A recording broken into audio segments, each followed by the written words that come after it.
Okay, so Howard Tompkins are going to present again on this meeting today. But before they do, every meeting we've had so far, we tended to have veered off from the actual core subject. And I appreciate there are some serious topics and points have been raised. For today's session, I was hoping that we could actually approach it as the way I thought it was intended to do so, as in we discuss the topic. So we've discussed what co-design has meant already. We've discussed about density and viability. We are going to come back to you at the end of these steering group sessions and address everything. But for this meeting, if possible, can we try for the next hour and a half just to focus on what Howard Tompkins are presenting, because we kind of feel like we're doing these presentations on specific subjects, and it's kind of, we've digressed. We have, instead of the intention of focusing on a specific point. So let's try and see how it goes, if that's okay. So Sarah, if you'd like to start. Yeah, of course. Hi everyone, nice to see you again. Hi Sarah. The host has disabled participant screen sharing. Is that Alex? Can you enable me? We have the slides if you want to. We can go through them on our screens and then. No, I think you should be able to. Apologies, Sarah. I just forgot to click a button. That should That's be right. yeah. Thank you.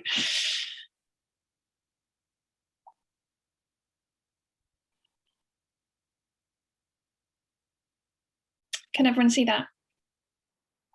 Yeah. Great. Okay, so we're in the fourth meeting and we're going to discuss kind of the current scheme, the proposals that were kind of put forward as part of the last public consultation. In terms of the agenda, I think it'd be good to start with statutory feedback and the evaluation kind of criteria. So in the very first session, we talked about the kind of the supportive principles and addressing the issues, but kind of really going into the detail on the feedback that we've had from the various kind of people we're engaging with on the scheme, in order that kind of everyone's understanding and getting the full picture of kind of like what's driven the design and in its development. So I think to discuss those in a kind of thematic way would be really useful, and that's obviously the foundation for kind of any decision making, then kind of any kind of progress with the design development. And then kind of launching back into the boundary conditions and site transformation, the key routes connectivity, scale and massing, and then environmental impacts. I think if we could kind of try and maybe talk about each topic, each kind of theme, kind of as we go through, that might be a good way to kind of focus it rather than just a blanket kind of presentation. So we'll see how it goes, but I find it quite difficult because with my screen, I've obviously got the presentation and then kind of all your faces, so the kind of voices coming from behind the presentation. So just kind of shout out and hopefully that will work.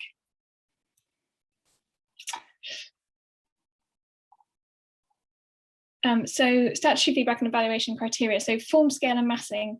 So the people we've been kind of consulting with are obviously the RBKC planners. So that's their kind of urban and as well as kind of their planning teams. The heritage kind of bodies, Historic England and 20th Century Society, obviously kind of public and stakeholders. So this is kind of summarising the kind of sentient points on each of these kind of themes. So form, scale and massing, the points being kind of distilled into to retain the visual drama of the ensemble, ensuring Trellick Tower remains the dominant element.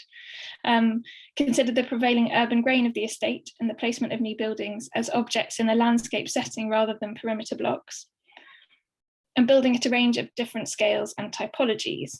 So these kind of principles for that kind of underpin the proposals that we've kind of put forward. And I just wonder if, perhaps we can kind of discuss those principles, or if anyone got any comments on them.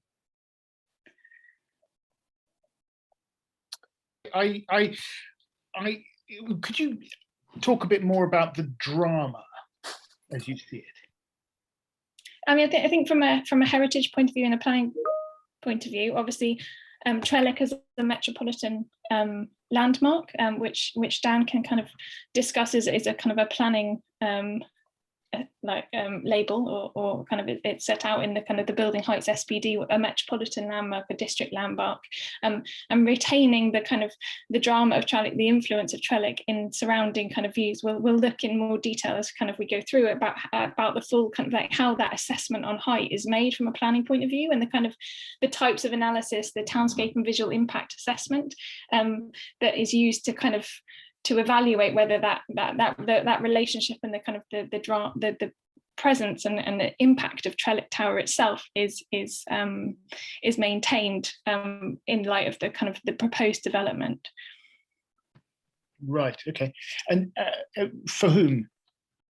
So, I mean, that's on a number of kind of scales. And again, yeah, we'll kind of, there's a section kind of towards the end about, well, later in the presentation about kind of height, but on a townscape level. So on this kind of the scale of London, but also kind of on the scale of the estate and the kind of within the wider neighbourhood. So it's kind of all in these different kind of tiers, the relationship will kind of be assessed.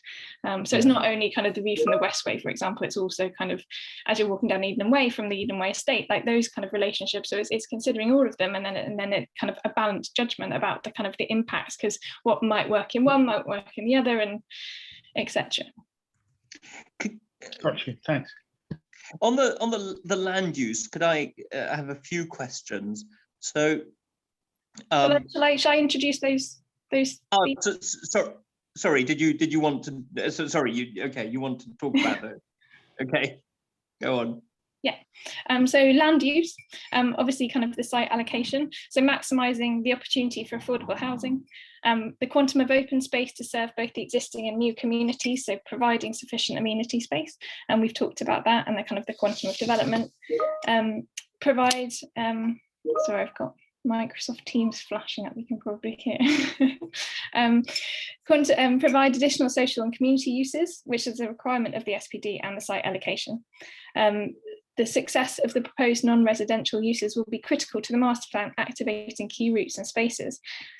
So that's kind of very much driven by the kind of RBKC planning team, kind of how non-residential uses kind of will activate key parts of the site. And we've talked about that kind of the community spaces and that relationship to the service yard, etc. in previous meetings. Evaluate any potential heritage impacts against wider public benefit. So it's kind of introducing the idea of kind of how those kind of things are balanced up, and provide a ball court within the estate.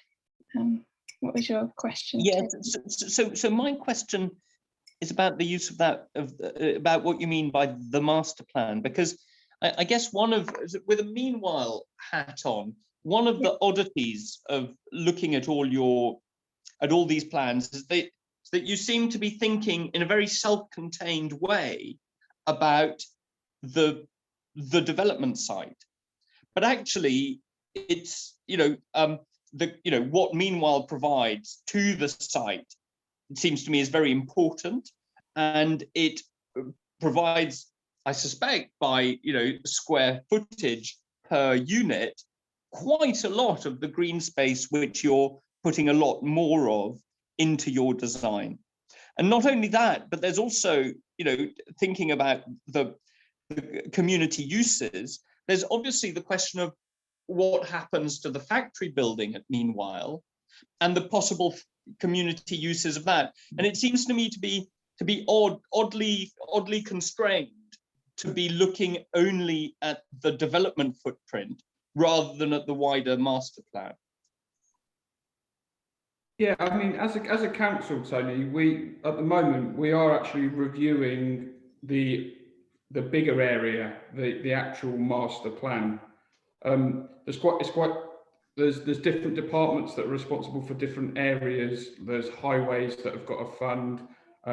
Alex Talbot, who chairs this meeting, he's in a different department. He's involved in the public realm works. And we are looking at how it, obviously we've got to talk to each other, and everything has to complement one another. So we are fully aware of that. and that's great, and it's great that it's happening.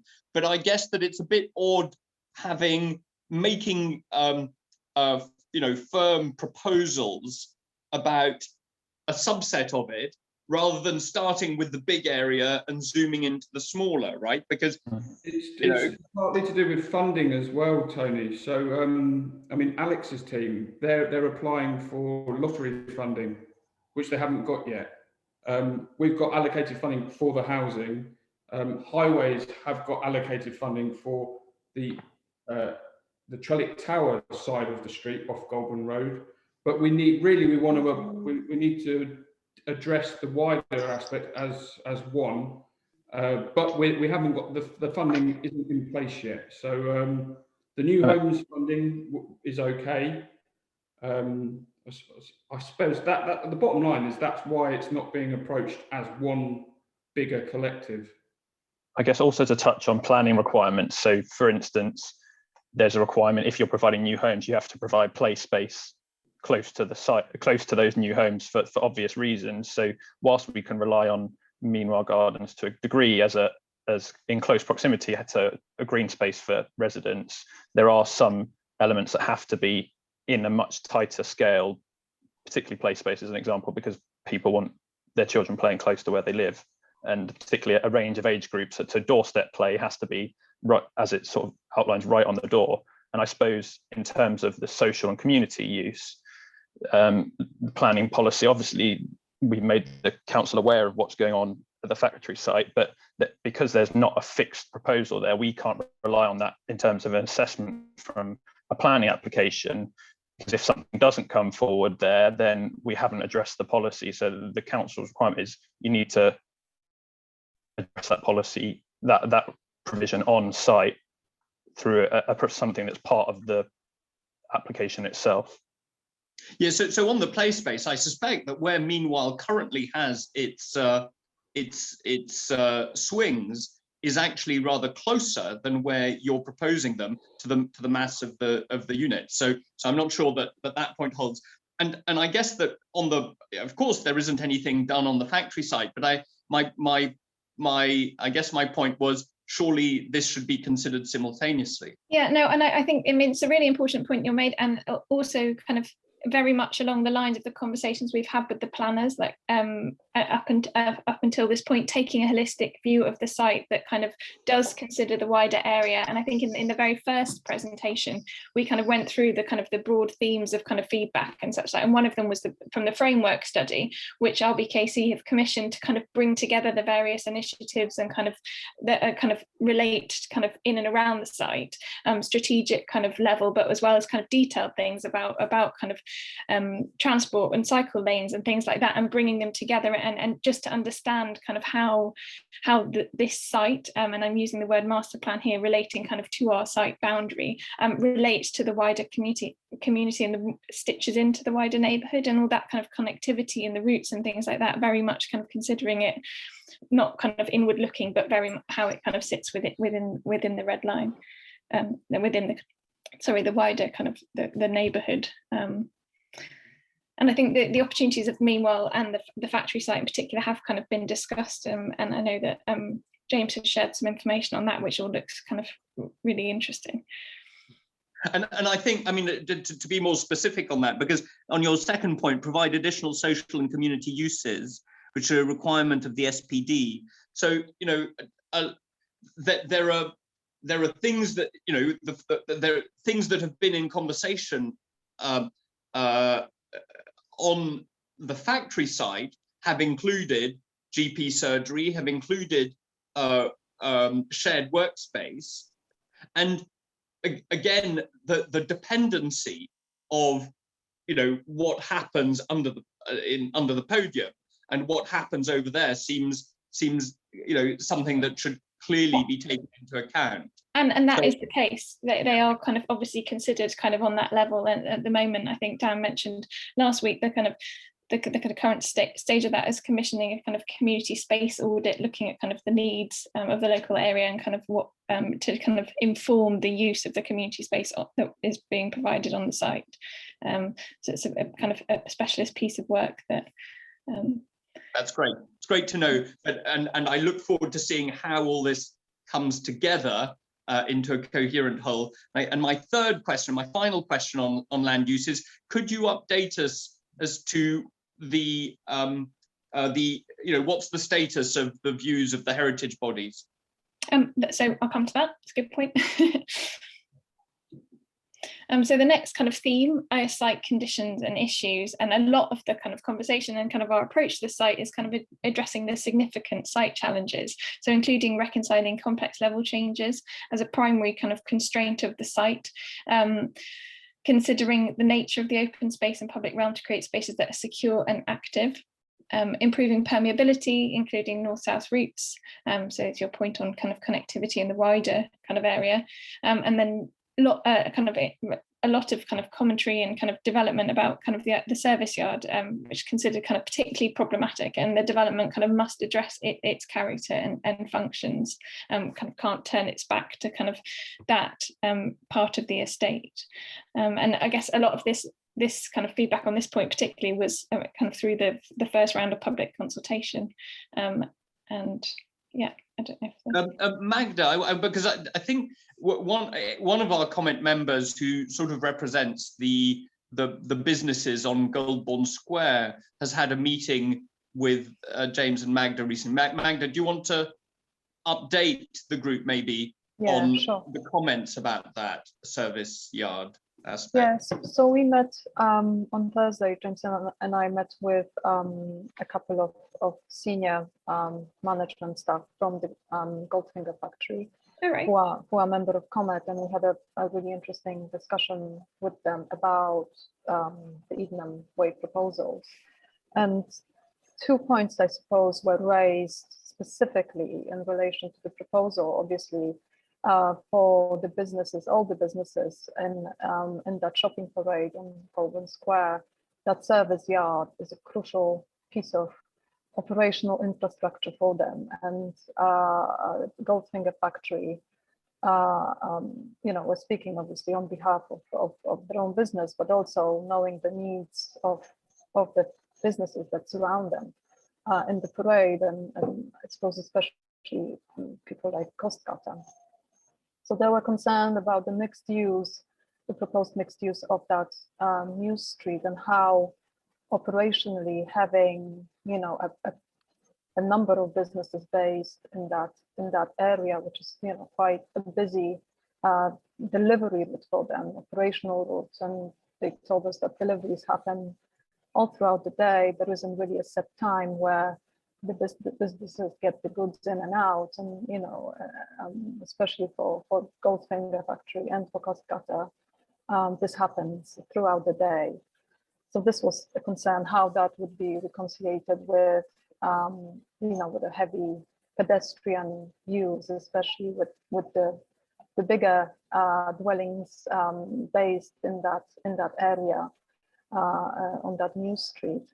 There was concern about waste, where would waste go and how all of this would be managed.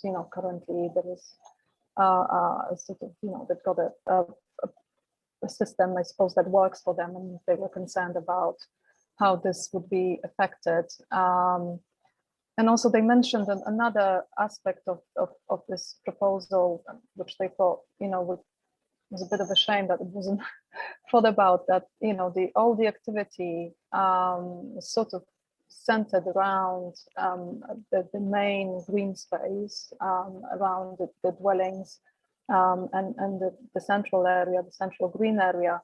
But they raised the point that actually there is a square already in the Trellick Triangle on the other side of the businesses, right, which is Goldbourne Square. And they, this I guess, is a point about your red line as well, that it doesn't extend to that to Goldbourne Square, which is a great area to be thinking about, to redevelop and to become a hub for the community, which would be accessible to everyone, and everyone could benefit from in terms of amenities. So these were in summary the sort of the two main concerns. Mainly the concern was about the service yard. So I thought, I wondered whether you had any sort of more operational thinking and strategy around that you could share with us, perhaps later in the presentation? Or yeah, I think next week's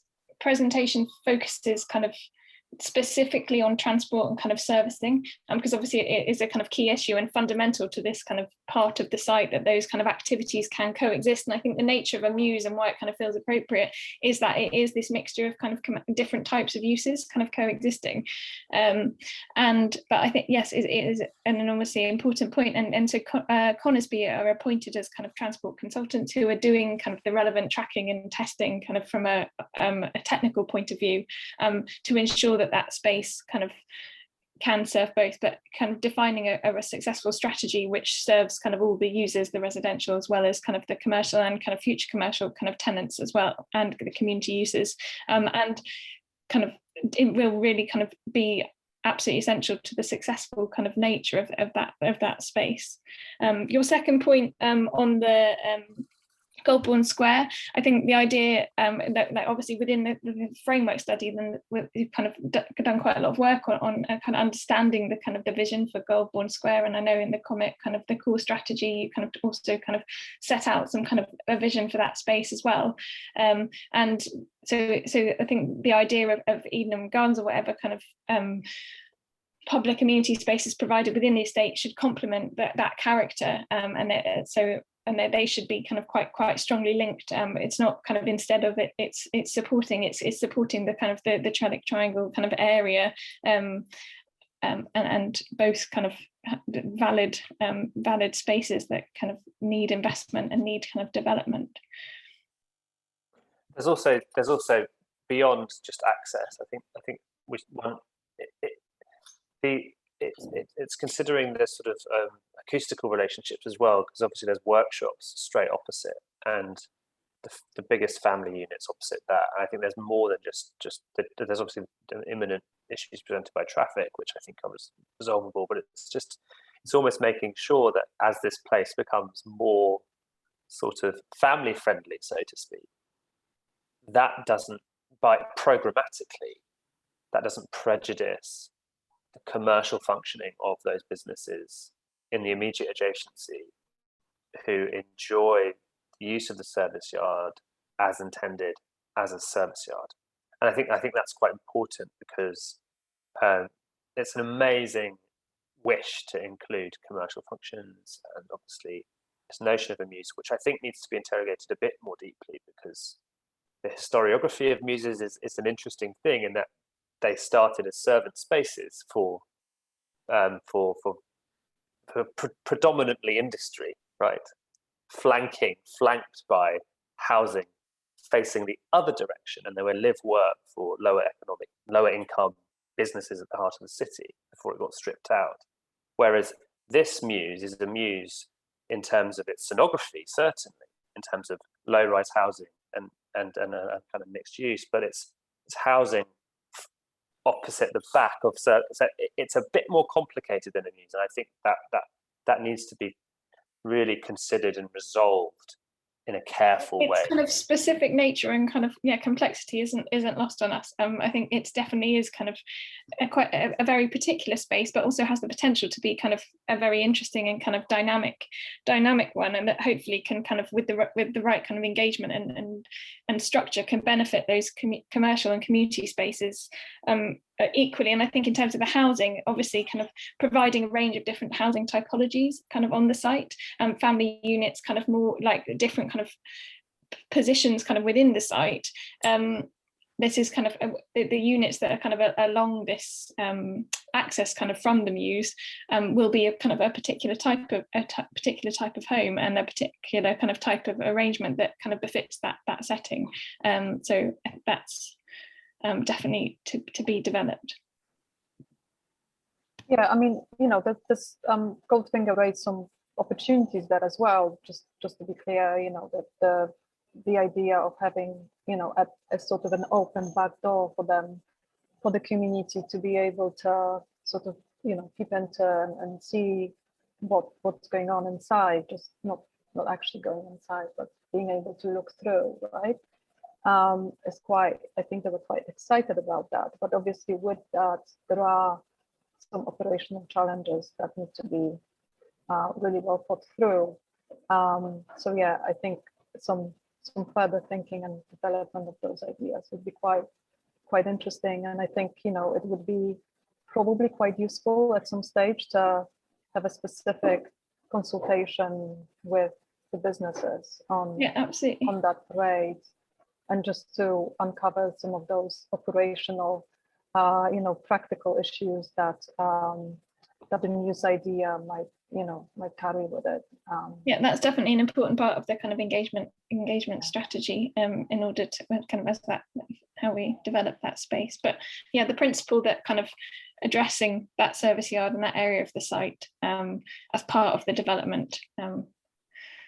Since we're on the Mews, can I just ask? It's quite odd. Why did you choose to put the building so far north in that Mews Street rather than bring it right all the way to the south? The setting of that kind of build, I haven't got the plan in front of me, but I'm hoping I'm interpreting your question correctly. But obviously retaining the kind of the bridge link and the those bits of structure as you enter the Mews being really important, and determining the kind of the placing of the building. And obviously kind of creating an access. You've got the community space, you've got kind of access through into the site. Obviously the route kind of down from the door, you can actually see it in the corner of that image, where you're kind of coming down in the lift tower and kind of being able to kind of access directly into the site from Trellick, the service tower being kind of another consideration, another route that. Can I just ask, so just a simple question. Would you imagine that the Mews House's front doors face the amenity space or the service yard? And it's quite an interesting one, because as indicated on page 8, you know, they're flanked either side by very public spaces. What's the thinking in terms of their orientation, so to speak? You know, where is the private space for those people? Well, I think probably best to answer that when we're looking at a plan, maybe when we get to page 8. But it's a good point. Okay. So Townscape, the development should strengthen the ensemble of buildings and knit together the townscape and functionality of the estate, which has been compromised. So this is the kind of the point about kind of the history of the site, the demolition of the care home and the podium, and the opportunity of the development to kind of repair and restore the ensemble of buildings. Can you elaborate on what the compromise has been in terms of townscape and functionality? Sorry, I'm not sure I entirely understand your question. So you said it says that the townscape and functionality of the estate has been compromised. Could you just elaborate a little on what aspects of the townscape and functionality of the estate have been compromised? Well, I think it's the idea that the kind of underutilization of the site in its current condition, the idea that the coach park is not the best kind of most optimal use of the site kind of to serve the wider community, and the way that the site has kind of been left in light of these kind of demolitions across both kind of parts of this estate is something that can be addressed. And that's also kind of leads into the heritage points about kind of the setting of a listed building and what is the kind of the appropriate setting.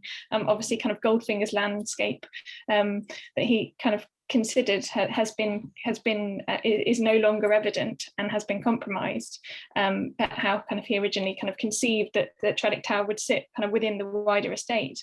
So it's the opportunity to kind of address that that is the kind of the opportunity here. Do you mean the functionality of the estate as a kind of social unit, or are you talking more about the fact that a function of an old people's home has been lost? Like, I'm just trying to get it. I suppose this isn't our wording either, Sarah. I think this is from either Historic England or the Council's Conservation Officer. So the compromise wording's not, we haven't chosen that, but I think it does link to, like Sarah was saying, Goldfinger's initial vision of the functionality of the estate and how it operated both socially and as an estate has been compromised by the interventions that have happened since his original vision. And then, so my follow-up question to that is, how in your vision does the kind of construction of a wall across the middle of the estate knit together the ensemble of the buildings and increase the functionality of the estate as a societal whole? Well, I think, I mean, to take an example like the Eden and Way route, for in the way that kind of that was conceived as kind of linking the estate, and obviously the nature of that route, that it was overlooked and that it was activated kind of by its relationship to the Old People's Home, for example, that has obviously now been lost, and kind of the nature of that route, lined with conifers, being kind of particularly like inhospitable as a kind of for the estate as a whole, is obviously kind of one of the principles that we've kind of discussed that to be addressed. But we can talk kind of in more detail kind of when we get onto the proposals about the relationship as well. Can I just say that from Comet's point of view, I think you get a lot of support from undoing the compromised nature and putting an old people's home and a nursery back in on a restored podium. Yeah, a lot of support for that down my end of the forest as well. So we go on to heritage. Principal concern for the kinetic views along Goldbourne and Elkston Road, in which the monumental silhouette of Trellick Tower can be best appreciated from a heritage perspective. So that's kind of summarising the kind of the priorities from those groups in particular. Seek opportunities for the new development to enhance the setting of heritage assets. Any harm should be weighed against true public benefits, including heritage benefits. And the open space as a counterpoint to Trellick Tower, so some kind of consideration of the master plan.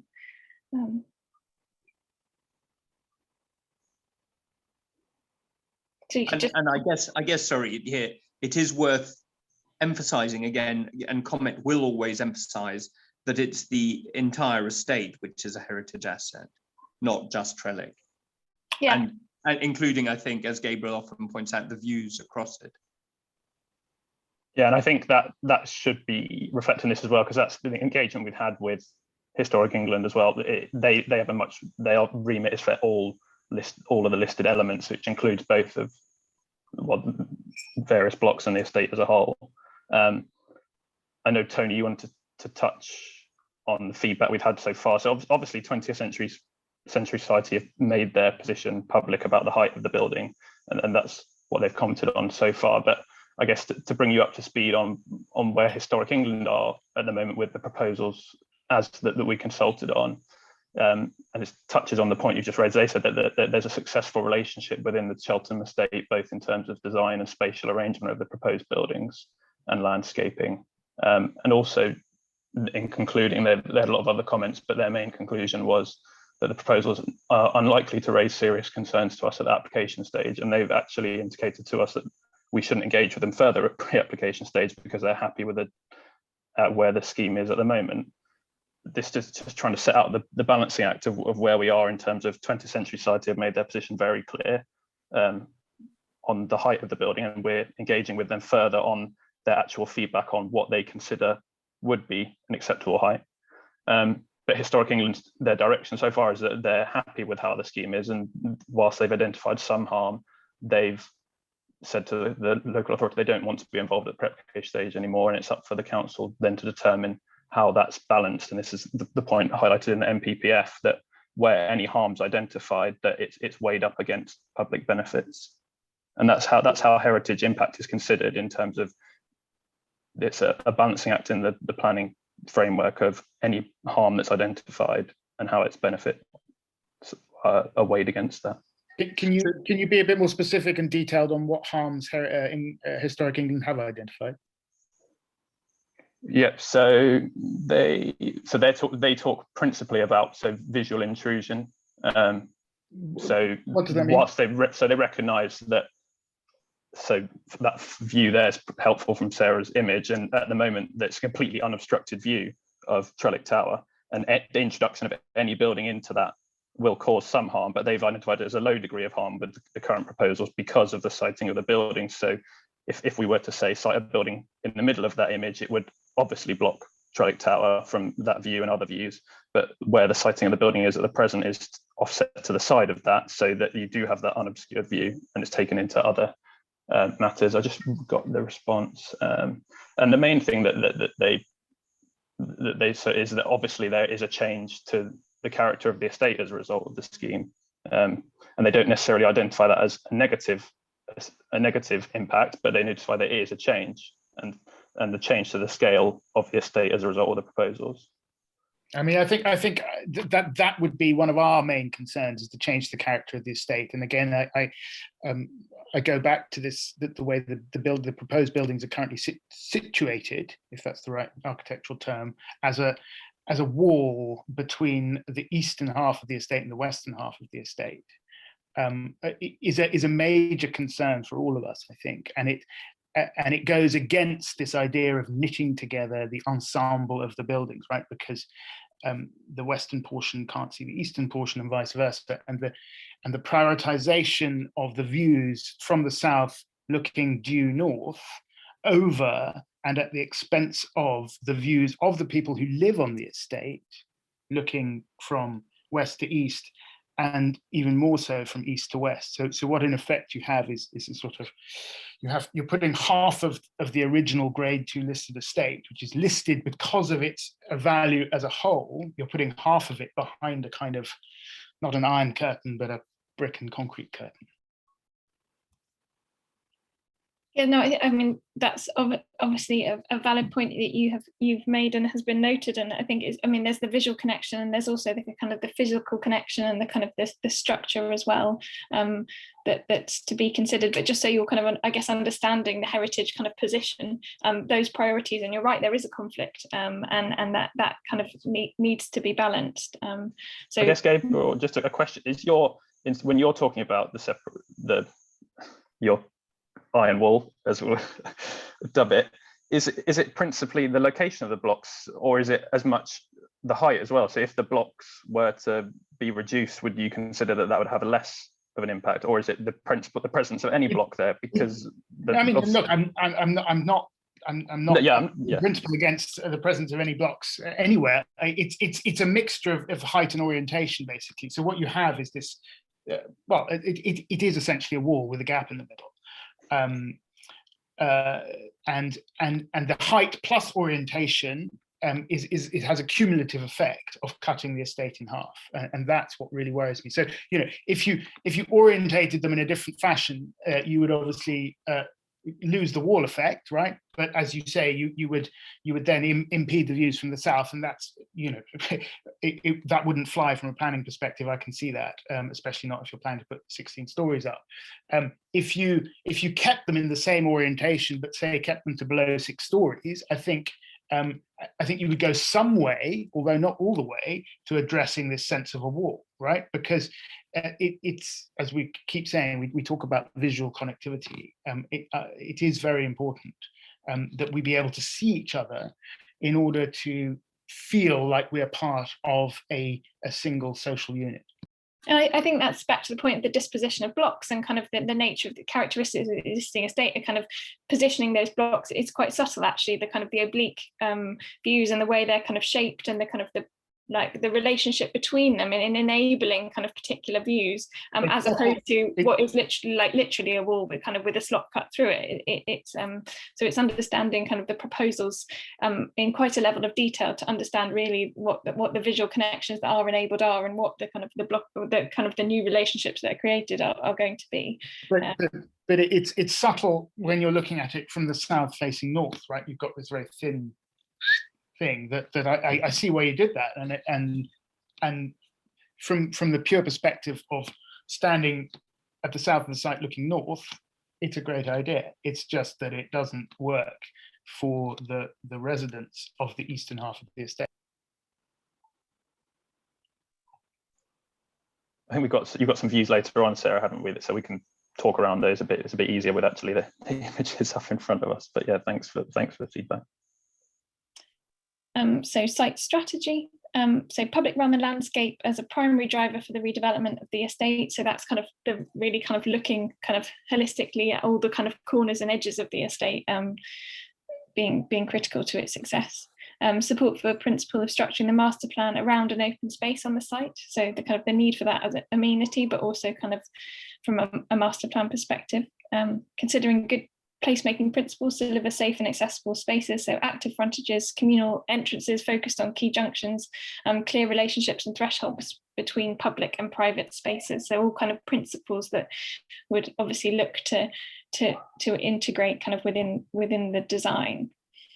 Reinstate Eden Way as a principal route, provide improved connection to Meanwhile Gardens, and consider the nature of the desire line from Elkstone Road to Meanwhile Gardens, because obviously that's kind of one we've talked about as well, that has been kind of identified in the SPD as a key route, and actually kind of what is the nature of it, and it has issues kind of to do with that access and inclusivity, and kind of so that's something we need to develop and understand more about, who would use that route, and kind of who's that for.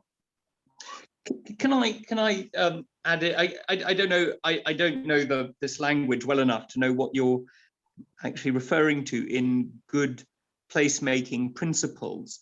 Because there's an aspect of this in terms of which ordinary use of the word placemaking, which I think is an important concern from the Comet's point of view, and that is that by having such a large development that requires, for viability, so many market units, you're going to accelerate the gentrification of the whole area, and in particular the businesses on Goldbourne Square. And I think a very strong thing that has come out of all the Comet discussions came out very strongly out of the Grow Meanwhile process, is that in a way, those pressures of gentrification have taken away already Goldbourne Road as a space for the local community living in the social housing. And to not resist that is, in a sense, to say to the people living in social housing that all they can have is their private space, that the public space is not going to be theirs. So good placemaking, I would like to put a connection between good placemaking and that the economic aspect of. It's an interesting connection. I think from a kind of a planning and strategic point of view, kind of, I guess the point I was making here is to do with kind of making sure that the routes and streets are active and engaged, kind of the overlooking, those kind of elements, kind of making sure the entrances to the blocks are appropriate, like communal entrances are located in kind of the right kind of locations and kind of the right public space kind of around them, that the master plan kind of makes sense. But I think the point you make on kind of economy, viability and actual kind of character of place is a slightly separate one, but also equally kind of important.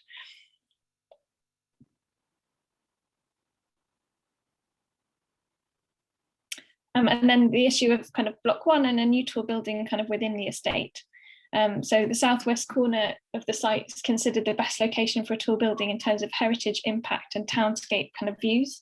So that's summarising kind of the position that we've got to. And we also looked kind of in the earlier presentations at kind of different site strategy massing options. Create and retain the visual drama whereby Trellick remains the dominant element, so same point again. Demonstrate a wholly positive impact on the character and quality of the townscape as required by Part B of the LPP CL12. So we'll talk a bit more about kind of the tall building specifically later in the presentation. Provide a robust analysis of daylight, sunlight and townscape views to test and refine the approach. So that kind of, although the principle is kind of accepted, the robust kind of testing and kind of the level of detail and analysis that will be required to kind of just to kind of evidence it and kind of assure that the principle is correct is still kind of in development, and that's we'll talk about what kind of assessment that is later on. A tall element should have a clear and direct relationship to the open space. Can I just pick up on the word drama again? The visual drama in your proposal is retained again from the south looking north but lost from the east looking west, and to a slightly lesser degree lost from the west looking east. Thank you.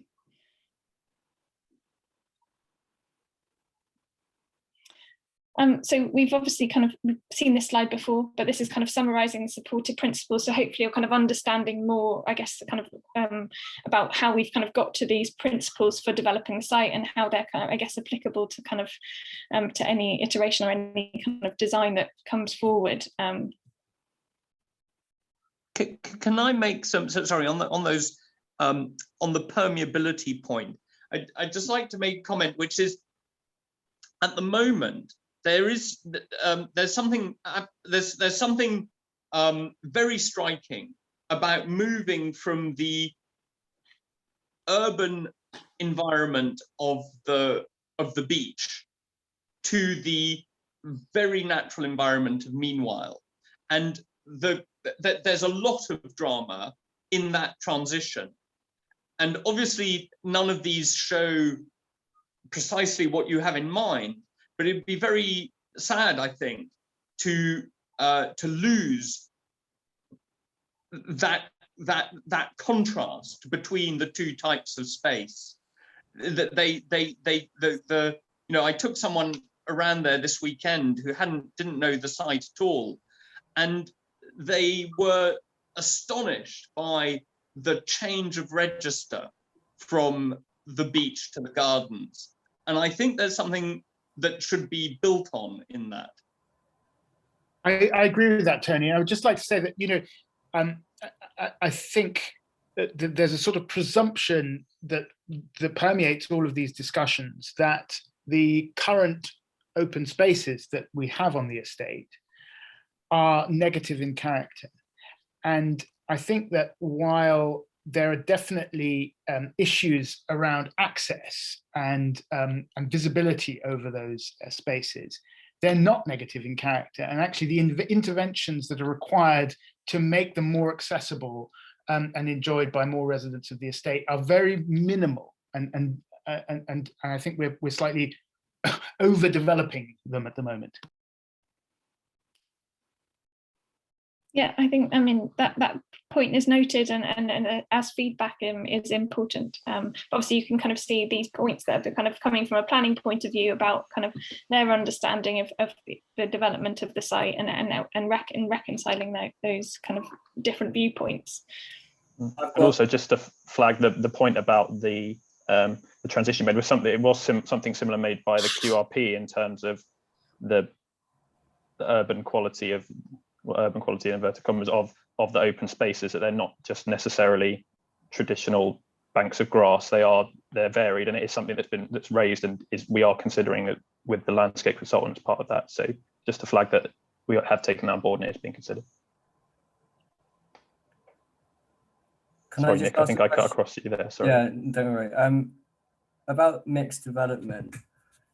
So what kind of distribution of building heights would not be considered mixed or like varied? So you've got now at the moment like a 12-9-2 mix, right? Or something like that, in terms of building heights. So what's sort of not varied enough? Because that seems like quite an extreme variation of range. Yeah, I think it's the principle kind of the nature of the existing estates. We've obviously got kind of 35, 31 in Trellick Tower, kind of right down to 3, and it's that kind of principle of kind of scale and typologies that you obviously kind of, in terms of the ensemble of buildings that we kind of need to the new blocks to kind of sit within, and it's all those kind of different relationships to Trellick, but also kind of to the medium rise blocks and the lower blocks, and there's a kind of a section later on where we'll kind of talk about the approach to scale in detail, because it's obviously kind of a really critical one. So I'll kind of hopefully respond in full through the kind of the later slides in the presentation. Sarah, I hate to interrupt, but what I would like to help you at the moment with is, I notice there's 56 slides, and you've invited sort of comment at the beginning, and I'm just concerned. I'm going to start flicking. Yeah, I'm concerned people might get frustrated if we don't get to the end. So yeah, I'm going to start flicking from this point in, because I think that was a really kind of important kind of starting point, but thank you, James. Okay, so these are kind of slides that we've seen before, but kind of introducing the approach kind of to the site and the proposals, kind of talking through each of the boundary positions and the placement of blocks. So we've kind of discussed the existing condition of the service yard, the kind of the opportunity for kind of transformation, and the positioning of a block and how that kind of enables kind of that transformation kind of to be fulfilled, that principle. So again, kind of the northern boundary, the existing condition transforming the site, and the kind of the positioning of a block kind of to kind of create a new and kind of substantial podium, but also in terms of the activity and use and key routes and spaces. So east. So Sarah, can I just pick up on your, I mean, you use, I noticed you use the word podium for number 4, but you know, firstly, it's a very pale imitation of the original podium in terms of its size and its extent. And also, I think crucially, the podium had public realm on the roof, which as far as I can tell, your 4 doesn't. So it had that connection to Trellick, which I think was very important. Yeah, I think the kind of the podium as an architectural device at kind of the base of a tower, and kind of finding the right kind of proportion and massing for that building is kind of something we're kind of will need to develop and ensure is successful, because particularly from a heritage point of view, that is kind of critical, kind of reinstating this the podium and kind of creating a new base. And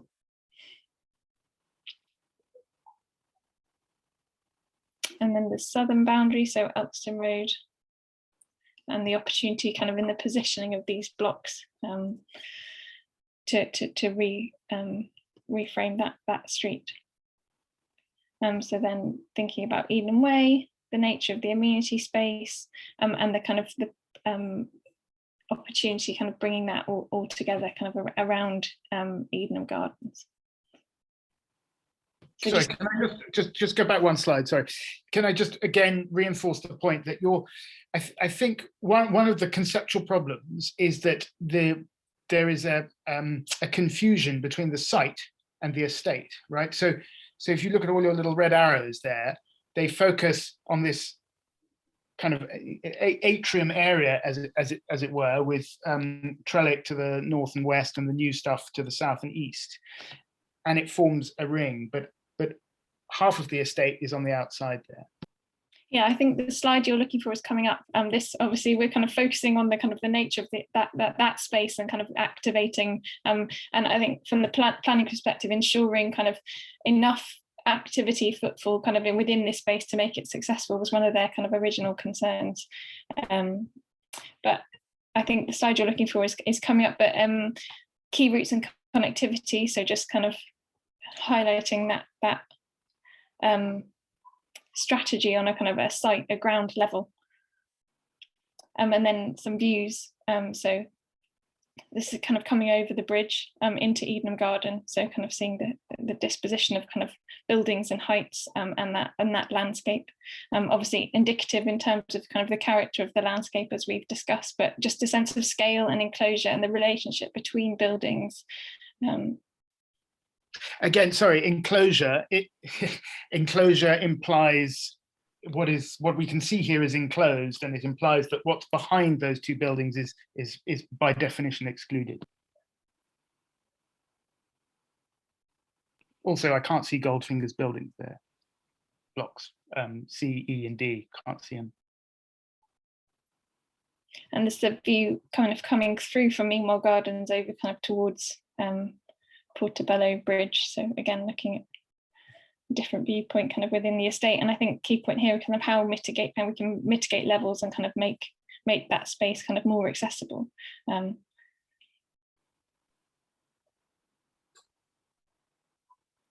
just to summarize the kind of the position of activity and uses within this estate, you can see the red line, the red being residential, and the kind of the other tones being commercial and kind of community uses.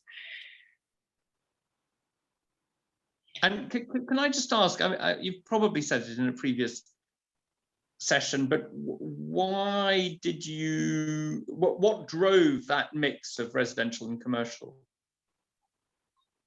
I mean, I think it's back to the kind of the key fundamental kind of priority, obviously, of the council to deliver affordable homes, and that's kind of what we've looked at to optimise across the site, and then the commercial kind of other uses being brought in, obviously, kind of because of the site allocation, but also activating key points of the site, and kind of where residential kind of isn't appropriate, then finding kind of uses and bringing back into use redundant spaces at the base of kind of Trellick, for example.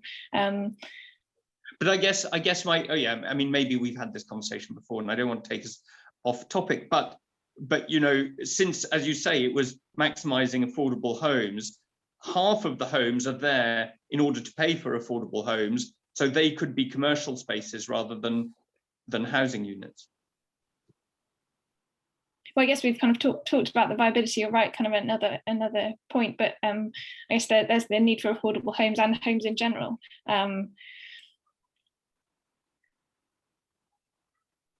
So then a kind of an activity, kind of key routes and spaces. So obviously showing how each of those routes kind of inward looking, but also kind of outward looking. The New Streets Meanwhile Way, for example, are addressed and have kind of active frontages along them. And the location of communal entrances at the key points to make sure we're kind of stitching kind of in the right way into the existing estate.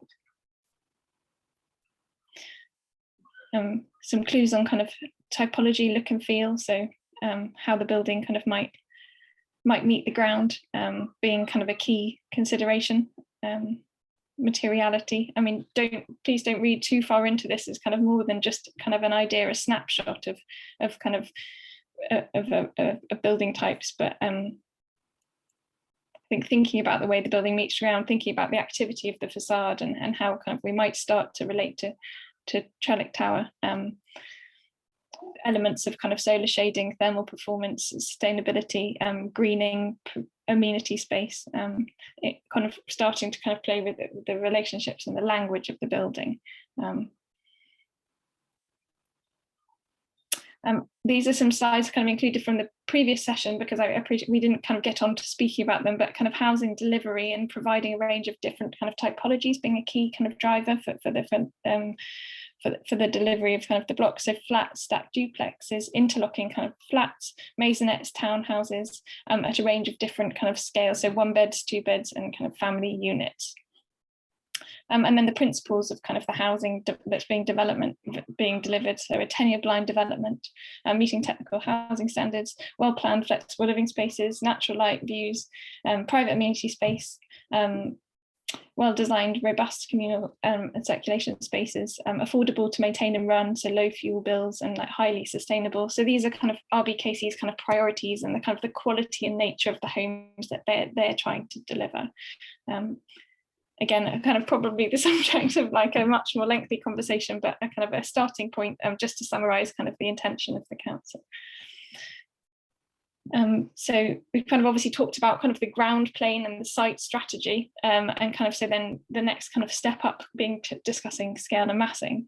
So the disposition of massing, so there's kind of the principles of which we kind of approached the scale and massing of the development. So building upon the values of the estate as originally conceived, so high-rise planning with a hierarchy of scales, exemplifying mixed development approach with a variety of block scales and forms counterpointed by open space. So it's how the different elements kind of are all kind of sitting together, knit together the townscape and strengthen the reading of the estate as an ensemble of buildings. Position a taller block that mediates between the contrasting scales in dialogue with Trellick Tower. Utilise the golden ratio to guide the design and proportions of the new building, so kind of learning from Goldfinger to some degree. Provide a range of housing typologies within clear, simple and splendid block forms. So again, the language of the existing. Create and retain visual drama, whereby Trellick remains the dominant element. So these kind of principles founded kind of in that feedback and kind of as we've kind of developed an architectural approach of how we've kind of built up the massing and considered that.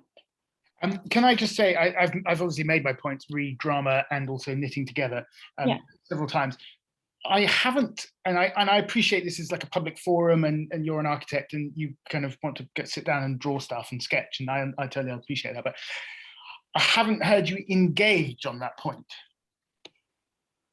Yeah, I think, I mean, obviously, it's a difficult kind of position. I think we're here to kind of talk about the proposals, kind of the scheme that we currently kind of have reached as a kind of in its the form that it's in currently. And you're right. I mean, there's further discussions, and same with the density and the other kind of topics we've discussed. Your point is noted and really valid. So. I guess it's, yeah, I appreciate, Gabriel, it's frustrating that you have to keep saying it, but we kind of have to take it on board, soak all of the comments that we get, and then come back with a scheme and how we think that scheme addresses your points. Yeah, so, I appreciate that. I just, because it's here as this word knitting together is not something I've come up with and kind of thrown at you. It's something that you have obviously based your design on. What I suppose I was hoping I might get from you is how you feel that the disposition of the buildings knits together the estate as a whole. Yeah, I think, and hopefully in the way that we kind of set out how we've kind of addressed the different kind of boundaries of the site and kind of the positioning of blocks, kind of the key routes and spaces, and then that kind of sets the kind of the framework for how it does knit into its surroundings. I think, sorry, Sarah, I think that's what we're pushing back on quite a lot. In that, I think we're all agreed about the importance of the visual drama, and I think what we've got at the moment, what's so special about Trellick is it's a singular entity, and its dominance of the skyline is all the more striking because of that. If we put another tower up, it's going to dilute it. And I think that the notion of knitting together there is really crucial, which is at the moment, you've got an estate that is quite well knitted together. The Eden part of it flows into the Trellick part of it. And if you put up a 16-story tower alongside the 8-story block that's going to be there, you do create a wall. It's a very obvious wall. And that seems to fly in the face of knotting two parts of an estate together. And I think that the contrast is interesting. The photographs you put in the original deck of the Brownfield estate in Poplar, those, I mean, I thought it was kind of fascinating because you do have the variety of heights there, which is really interesting. But all of those taller buildings are on the edges of that estate. They fringe it. It's almost like an arm around the estate. Whereas the proposal here for Cheltenham seems to be to put a block right down the middle of it. And that, I think, that's one of the things that we're struggling with, is that doesn't seem to be something that knits it together. Rather, it seems to pull it apart and create two distinct entities on that one site. I think that's a very well articulated point then, thank you. I think the Brownfield estate, I mean, I think Historic Kingdom particularly kind of referenced it as obviously the kind of the East London sister of Trellick, and it has some similarities, but this kind of the scale and kind of the nature of that estate is very different. It's not a kind of, oh, it's okay here, so it works there. It's obviously not that straightforward. But the kind of the different kind of heights and relationships, kind of from a townscape point of view, are kind of quite useful lessons in particular. Obviously, kind of the dynamic of how this estate works kind of on the ground, it is a separate kind of conversation almost, like what works for one might not work together. But yeah, but if you look at that, so just to pick up on Simon's point, which is that there is a line of buildings that runs through the middle of that estate, but crucially it's low rise, so it doesn't create that, it enhances the visual knitting together rather than diminishes or loses it altogether. So yeah, exactly. I guess that's your interesting point. I don't know the estate well enough to know kind of the permeability of that kind of that element itself. But I get, yeah, there's those two things. There's the visual connection and the kind of the physical kind of routes between the spaces, and the kind of nature of those different courtyards and how they kind of interrelate and support the kind of the community and the wider estate. And just while we're on the Brownfield estate, I think it's also worth noting that as a success, it's just nowhere near Trellick and the Cheltenham estate, right? And if you think about the popularity, the icon that Trellick is, it's because it stands alone. It's because it's so unique in the landscape and on the skyline. And you look at somewhere like Brownfield, it's not it's not the same, and that's a big part of it, because you haven't got that stark contrast. I think the relationship between the height of kind of that tower and the prevailing height, and obviously we'll come on to that, talking specifically about height, but it's obviously a good point how it sits kind of within its kind of neighborhood, like the wider neighborhood as well. But that doesn't then translate to the Cheltenham estate. If you then throw up more high-rise buildings, you lose what makes Trellick Tower so unique and so cherished, and all of those wonderful things. So I think that's a really important point to note. That's what a lot of the concern is from groups like ours and others about this. No, thank you very much. And then I guess this kind of view, kind of thinking about the podium, but also kind of the relationship between the different block heights and the disposition. And then an overview of kind of the proposal. Again, the principles, the mixed development, the distribution of height. So kind of, I guess, driven by the various kind of themes that we've talked about, the heritage kind of position in particular, keeping height low along Elkston Road, and kind of the opportunity for height in terms of delivering and optimizing housing in the southwest. So I don't know if we kind of want to talk about block 1 and the kind of the tall building policy and principles. If Dan, you'd like to kind of give a summary from a policy point of view. Yeah, as dry as planning policy as a subject is, it's probably best to, given the time, and defer people to the policies in the London plan, and we can probably touch on them afterwards, maybe a separate session. But it's all to do with the townscape assessment and how the building sits within it. As sort of Sarah alluded to earlier, there's immediate views from in and around surrounding streets, mid-range views from neighbourhood, and longer range views. I think on the preceding, this slide to the right shows the selection of modelled views that Sarah has images of, and that any scheme will be assessed against and within. So with the application, you'll have it's a visualizations from those views, so verified photography showing what any building will look like, and that's what we're considering the scheme within. So to note, Gabriel, your points about, if you look at views 4 and 5, kind of looking back from that eastern, looking in that direction, so that they are being picked up in any assessment and consideration, just turning across there. And then the council's building heights SPD kind of identifies Trellick as a metropolitan landmark. It's more than 6 times the typical height of the surrounding buildings. And then they categorize the block 1 that we currently have it as a district landmark, which is subservient to that, and it is, I think, is more, that's how it's considered. They're these kind of 2 separate types of landmark. The key driver in the local policy on height is where they're taller than the surrounding townscape, and this is where there's that balancing act of, yes, our building is taller than some of the elements of the estate, but it's obviously still half the height of Trellick Tower. So that's where the balancing act is how the building sits within that. But I think that just sets out the policy. That there's probably best if you to look at the detailed policy yourself, so I don't recite it in full, but maybe Sarah, if you just flick on to the. Yeah, so there's kind of an overview of the neighbourhood context and the kind of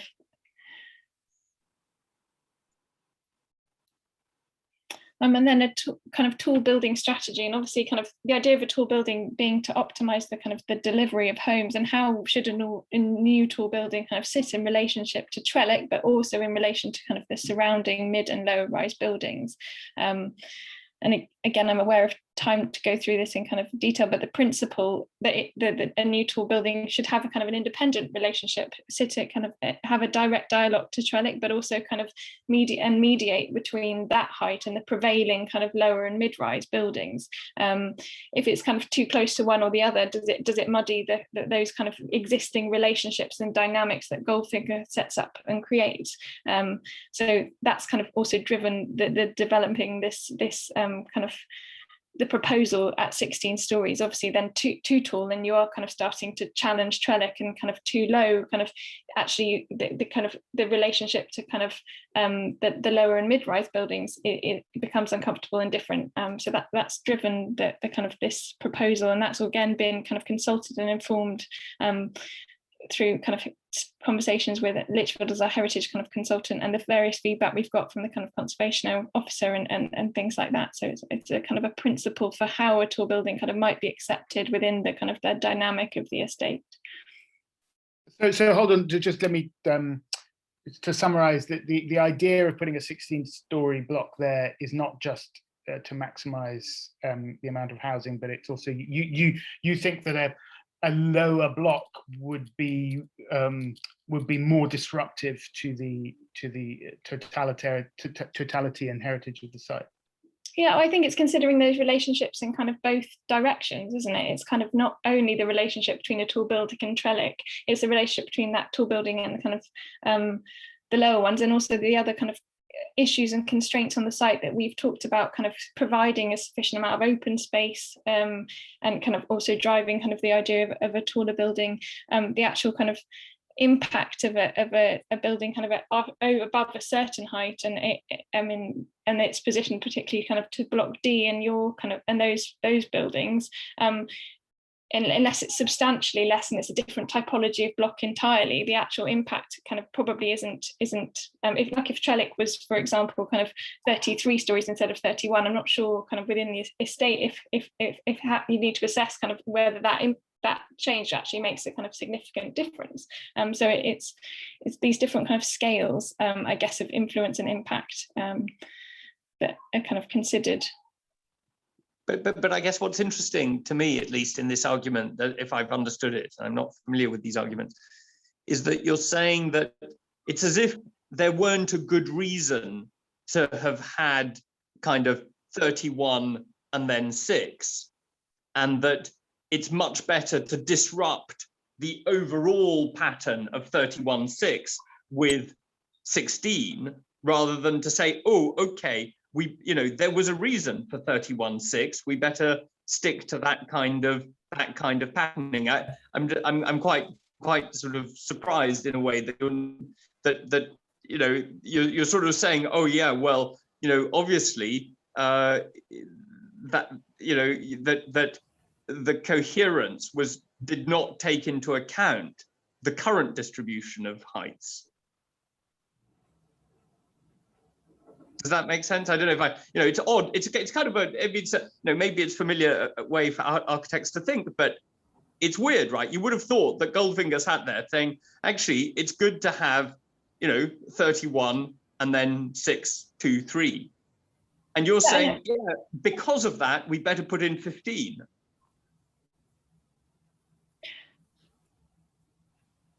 I mean, I don't think it's obvious, and I think it's very challenging, kind of like actually kind of what the intervention should be, and these relationships are extremely complex.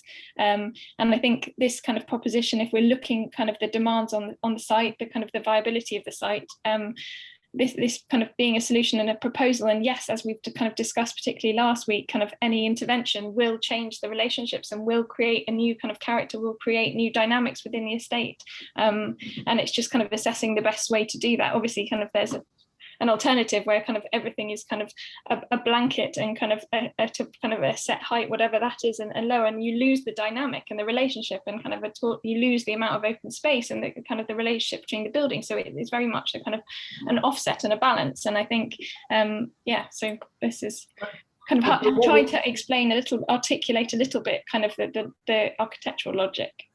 But what we've been discussing so far, when we've been discussing the change in policy from the SPD in 2015 to today, has been about a change, if I'm correct, Dan, as you've put it, in the London plan, which talks about optimizing housing, right? So there must have been a reason that the people who drafted the 2015 SPD, and I'm assuming there were architects involved in that, possibly from Howard Tompkins, I don't know, there must have been a reason why they said that new housing should be clearly subservient to Block B and not overly dominant to Block D, right? And so, I mean, I'm trying to figure out whether, architectural thinking has changed radically since 2015, or whether there's something else going on.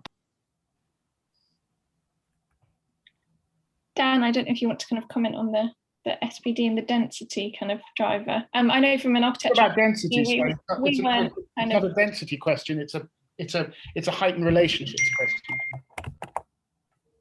Yeah, we weren't involved in the kind of the drafting of that kind of particular document. Do you disagree with it? I think the SPD is unhelpful in that it sets out their suggested heights and numbers of units, but then caveats it all with shall be subject to detailed design assessment of a design that responds to the surroundings. So I think that's where it's unhelpful, that it sets a lot of guidelines, but then has this caveat that this process is drawing out more of what would a taller building actually look like, and how does that relate, and what are the impacts of that in townscape views in all the points we're considering. And I think the SPD didn't really do a lot of the hard work in terms of what would a scheme look like. It just sets shapes out on the floor and gives a minimum number of units, and then suggested I think we might be talking about different documents here, Dan. I'm talking about the SPD of 2015 adopted by the council in, I think, March or May of that year, where if you look at chapter 3, it's just very clear. There are no contradictory elements there, and it doesn't talk about high-rise blocks. It's very clear. It just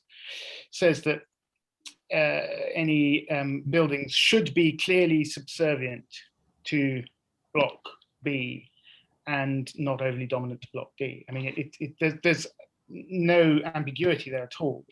And that was obviously coming from an architectural perspective. They weren't there thinking about the GLA grants and social housing. They were thinking about the architectural relationships of the new intervention.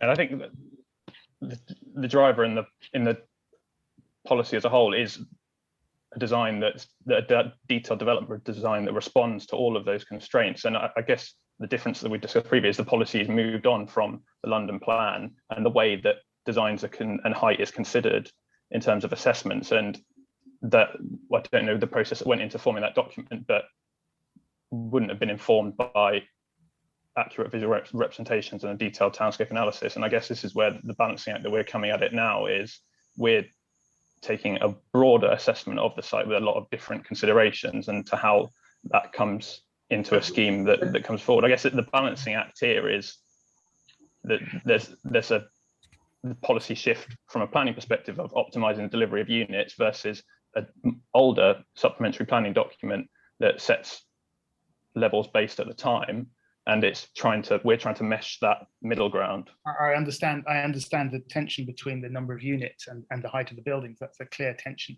But we were talking here about architectural considerations, and what Sarah seemed to be implying was that it was less intrusive and more enhancing of Goldfinger's original estate to put a 16-story block than to put a 6-story block.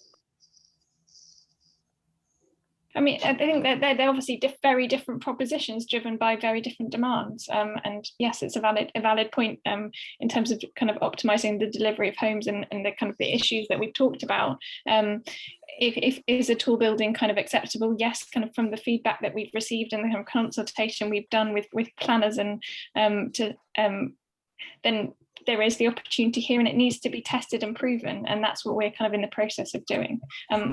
Just on that point then, has there been a clamour from people that live on the Cheltenham estate for a 16-storey tower?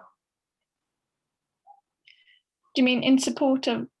You've just said that it seems like we're coming at this from a almost like a theoretical architectural point of view, and you've talked about planners being involved with it and having a view on it. Obviously, the views of the people that live on the Cheltenham estate, I would imagine, are going to count for quite a bit in this process. And I was just wondering, has there been any great clamour from the people that live on the estate for there to be a 16-storey block there, as opposed to a 6-storey or a 4-storey? Yeah, and I think, I mean, obviously, kind of there's the kind of the principle from planning, and then you're right, the kind of the views of the public and the views of residents is kind of obviously what this process of engagement is kind of is harnessing, and that's why these conversations are really important and kind of a part of the assessment. I guess that's the very crux of the issue in terms of what policy says, and then what the residents' views are. And it is about balancing and meshing it. And as with every aspect of this scheme, there's going to be imbalance on some side, that the community are going to be more happy about elements of it, and that might conflict with some planning policy. And then on other elements, there's parts that the community aren't going to be as happy with that does satisfy planning policy. And I guess, as Sarah said, this is the whole purpose. Like, it's been so helpful having these sessions, because you very clearly articulated not just, oh, we don't want a tall building and this is because we don't want a tall building, full stop. You very helpfully articulated why, and that helps us then make an informed decision, because the decision-making process, we put forward a scheme, and it's then the planning department that adjudicate whether it complies with policy and how acceptable it is, and community feedback is part of that process. But yeah, a developer might say, well, we don't care about community, we'll stick a 50 unit, yeah, a 36-story tower on here to challenge Trellick and see how we go. But that's I get that, and I understand the difficulties around it, and I understand the usefulness as this is a process. I was just a bit worried in that particular instance that we're getting hung up on some kind of theoretical architectural model that says it would be better to have some kind of building that's of a bridging height between 3 stories and 31. And that might be nice at some kind of esoteric point, but for the people that are actually living there, it seems to me that what we're hearing is that they don't want a 16-story tower that drives a wedge across the site, and that we should count more than, as I said, this kind of theoretical perspective. And obviously, you're right. This slide is kind of is that position, and then so Dan's kind of covered the policy that we considered. This is kind of an architectural kind of position. Here are kind of the series of views that will be in the Townscape and visual impact assessment that were in that original diagram, kind of all those arrows, like how actually kind of this will be evaluated. Any development on the site kind of will be evaluated from this kind of range of viewpoints. I've included them. Obviously, they don't kind of show any development, but just so you can understand the scope and nature of the evaluation and the assessment.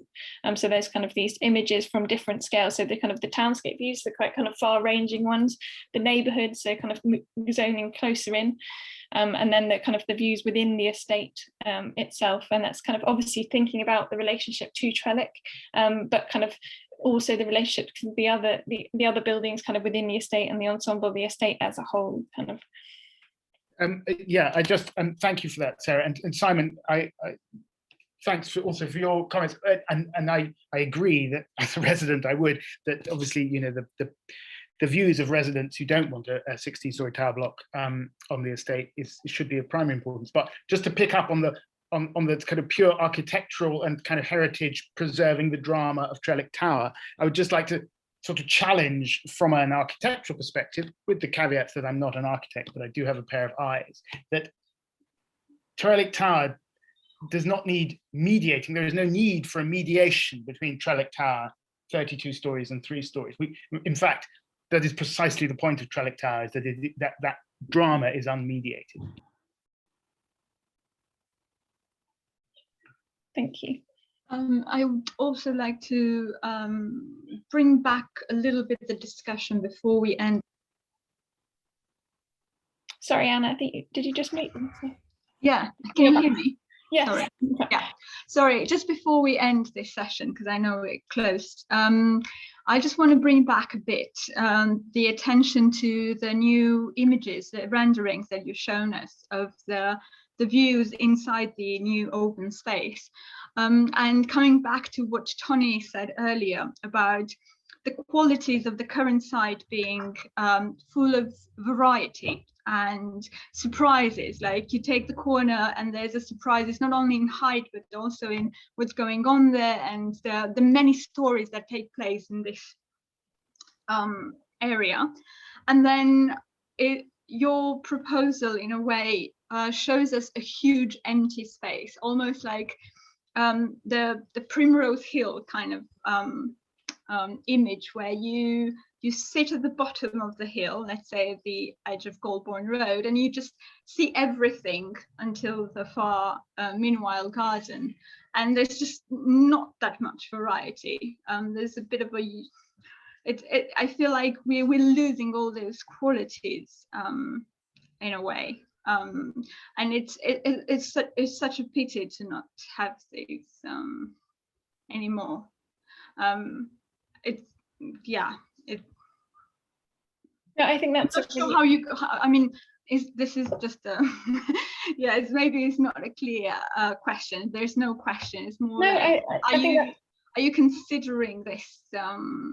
I think you've identified kind of where we're at with the design, kind of that is kind of the space and the amenity, but actually the character of it and the kind of the nature of that space is kind of at the moment very much a placeholder and kind of to be developed, and through conversations like this and that kind of feedback, and you articulate the point particularly well, and it's kind of also us kind of learning and understanding about kind of what is it about the site that is unique and special. And you're right, it is kind of about kind of and I think the thing about the level change is obviously that's complex in terms of accessibility, but that actually enables the kind of the diversity of experiences kind of within the site, which is really positive. And it's how you can kind of make that inclusive but retain those kind of that principle. And obviously that's kind of what's important in the nature of it. So I think that's a really important and interesting point. Thank you. Hi Sarah, we'll just end it there. Thanks everyone for your time. Alex, Alex, I hate to interrupt and I apologise, but I think this is a very important point that needs to be restated. If we're going to keep to the terms of our agreement in terms of feedback sessions, we cannot have 56 slide long presentations. The first one at 29 slides seems ample enough. And we respectfully ask for a greater deal of editing and preparation on the architectural side to inform the discussion and to facilitate the feedback that you require. It's really important. Otherwise, we're going to get to slide 44 and we haven't completed the vital work that we need to do in these sessions. So editing, please. Sorry, could we also ask for the presentation to be sent a little bit before the meeting, not like today, few hours before, but on a Friday at least, so we have the chance to review it over the weekend. I mean, we didn't get this presentation, right? We got something much different one. Are we going to get the chance to talk about light in a following session?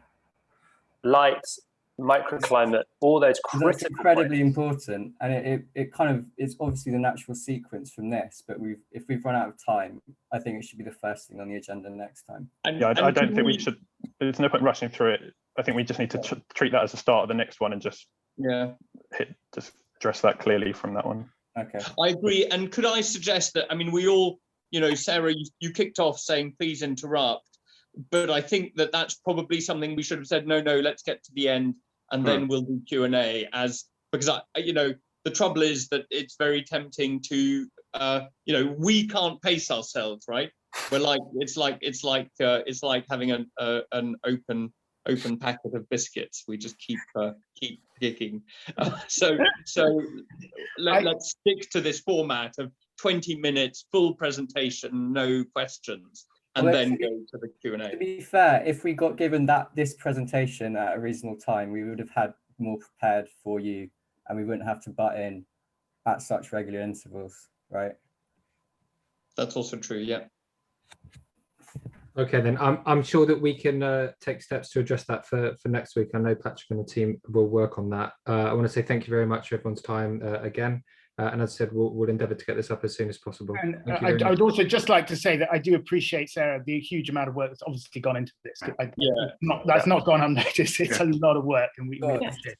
And also from your side, I appreciate kind of obviously everyone's time and kind of engaging with this process, and it's obviously a learning kind of exercise for everyone, the council, yourselves, us. So yeah, anyway, we're getting there. Thank you. Very good. Thank you. See you next week.